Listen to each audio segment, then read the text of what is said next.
Hey, have you ever thought about this?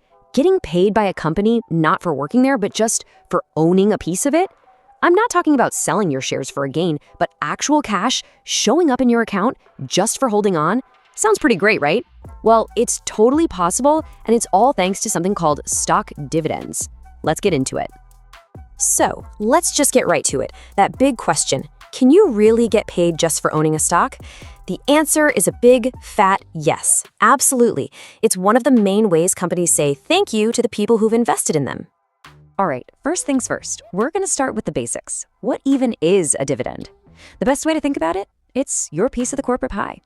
We're going to break down what they are and why some companies decide to slice up their profits and share them. So here it is, plain and simple. A dividend is your cut of a company's profits. You know, when a business does well and makes money, they have a choice. They can keep it all, or they can share some of it with their owners. And guess what? If you own the stock, you're an owner. So it's basically a cash reward for putting your faith and your money into that company. Now, a super important point here. Not every company hands out dividends. It's not a rule. It all comes down to their game plan. So on one hand, you've got these high growth companies, right? Think of a new tech startup. They're probably going to pour every single dollar of profit back into the business to grow as fast as possible. But then on the other hand, you've got these big established companies, like a utility or a big consumer brand. They're already huge, their growth is steady, so they might decide, hey, let's give some of this profit back to our shareholders.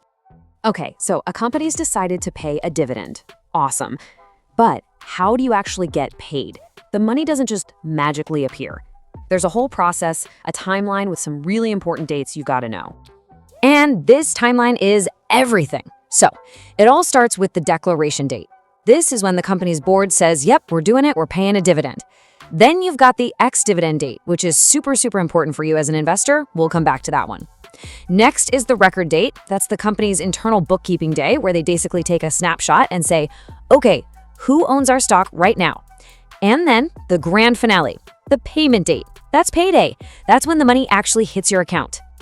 Okay, listen up, because if you remember one date, make it this one, the ex-dividend date. This is the cutoff. It's the magic line in the sand.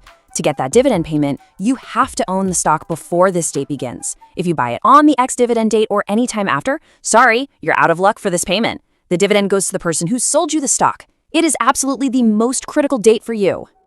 All right, enough with the theory and the timelines. Let's talk about the money. Let's run through a quick real-world example to see exactly how this works and how you get paid. So let's say you own 200 shares of a company we'll call Acme Energy. And Acme announces, hey everyone, we're paying out 50 cents per share. The math here is really simple, right? You just take the number of shares you have, 200 in this case, and multiply it by the dividend amount, which is 50 cents. And what does that give you? A cool $100. Boom, that's $100 in cash that just shows up in your brokerage account. That is passive income, my friend. You earned that just by being an owner. Okay, so you've got that $100. Now you have a choice. You could totally cash it out, buy yourself something nice, or you could put that money back to work. And this is where we get into a really, really powerful strategy for growing your money over the long haul. It's called a dividend reinvestment plan, or what a lot of people call a DRIP. And the name says it all, really. Instead of taking the cash, you tell your broker to automatically use that dividend money to buy more shares of the very same company. And here's where the magic starts. That $100 dividend payment, it gets turned right back around and buys you more shares of Acme Energy. It might not be a ton of shares, maybe even just a piece of a share, but that's not the point. The point is, you now own more of the company than you did yesterday.